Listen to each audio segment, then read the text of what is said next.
Again, that drop of water in that bath keeps mosquitoes from laying eggs.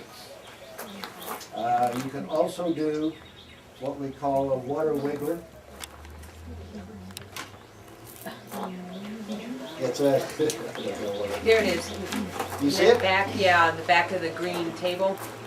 Back of the green table. Oh, okay. It stands in the middle of your bird bath. It takes 2 D-cell batteries. It will run for 3 months. You don't turn it off. It keeps your water moving. All it is.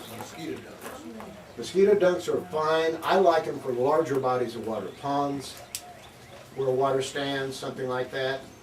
Potted plants where your water's in the basin of it. There's also a product we sell called mosquito-free water. You spray it on the top of your bath after you fill the bath. It takes the tension out of the water. Mosquitoes can't lay eggs. You can do that on flower pots too. But yeah, I sell mosquito dunks. Been around for a long time. Any questions on, remember, they need food, water, safety, and habitat. The 10% chlorine that you clean the baths with, that's not harmful to the plants that are around the boat? Not real, I tell you, I've dumped mine right in my plants, and it hasn't bothered them. You're using, first of all, it's just regular bleach, and then you're adding a lot to that. And then you flush it out good, so it's getting a lot of water. Didn't mention this, if you have a hummingbird feeder that doesn't have an ant moat, you hang this above your hummingbird feeder, put water in here. It keeps ants from getting in your hummingbird feeder. If you're going on vacation, you want to see a miracle, you want to see your birds closer, identify them, think about buying a good pair of optics. We sell them.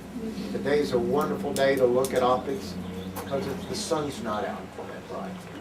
When we bird or hunt or whatever, it's early in the morning, late in the evening. So we want something that gathers a lot of light. Good binoculars today are lighter, they're better, than are cheaper they were 15 years ago. When we sell a pair of binoculars in the store, we're concerned about, 1, what you want to pay, 2, the pupillary distance between your eyes, and that's important because some binoculars won't get close enough for you.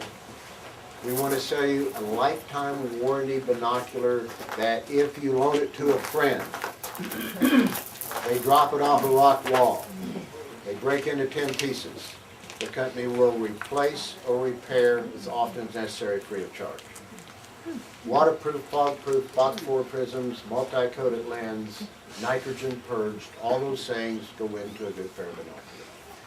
You would expect to pay, or you should pay, anywhere from $200 to $400 for a good pair of binoculars. But if you don't take them on vacation, if you don't take them birding, you're missing a lot. You can see the eagles fly into the nest, but other people are looking at the eyebrows on the eagles. Okay, so if you go on vacation, you pay a lot for that trip, you want to see what everybody else is seeing. Any question, you're welcome to look at these afterwards. I'll be glad to show them to you.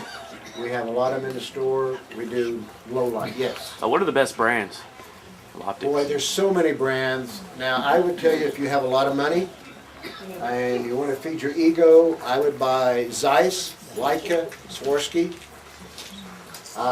They start around, $800 and go to $2,000.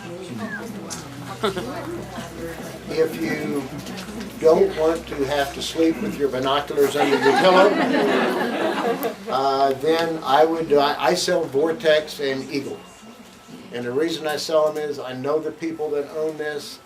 I've had nothing but praise from customers when they've had a problem. They have a lifetime warranty, so I sell without fear of them ever creating a problem. So Vortex, the Vortex optic, most people haven't heard of Vortex, but this year, Field and Stream, which is not a birding magazine, voted the Vortex, one of the Vortex, the best buy, best optic. And that was the 8x42 Viper. And it sells in the store for $545. In the magazine, it was priced at $700. But that was the one by Field and Stream, and that was better than a lot of those that cost twice that much. So you just want to do your research. You have an old pair of binoculars, bring it into the store and compare. You don't want to buy another pair of binoculars that's not going to make a significant difference in what you're seeing. If you want lighter binoculars or lighter binoculars. But we sell a lot of optics and we're very, very happy. We sell a lot into the Audubon Association. Different associations, if you like birds, and depending on what you do, a lot of you are backyard bird feeders like I am, but if you're a birder and you want to go, Mitchell Lake is a wonderful place to go. It's our Audubon Center here in San Antonio. San Antonio Audubon Center, which headquarters is right down here on Broadway.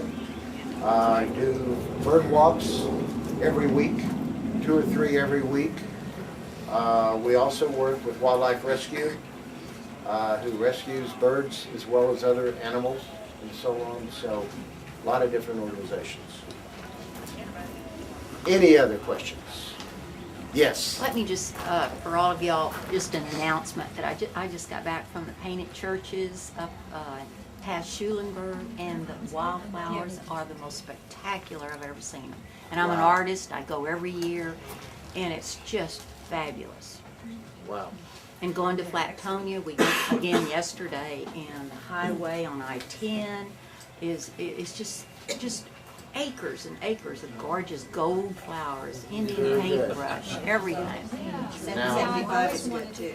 It's I had a fabulous. customer come in the store the other day. We're always so happy to see 1 or 2 painted bunches. He lives in Gonzales, Texas. He said, I'm feeling about 200 painted bunches. I told him to send me a picture, okay?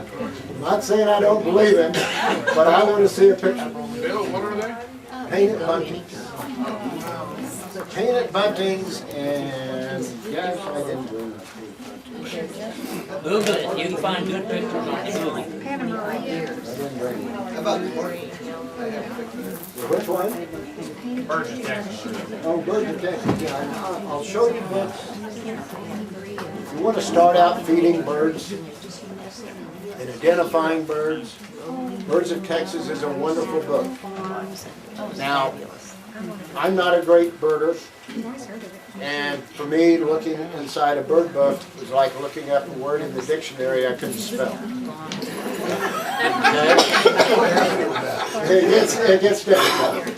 This book puts all, now, we didn't talk about it, puts all 430 birds right up front.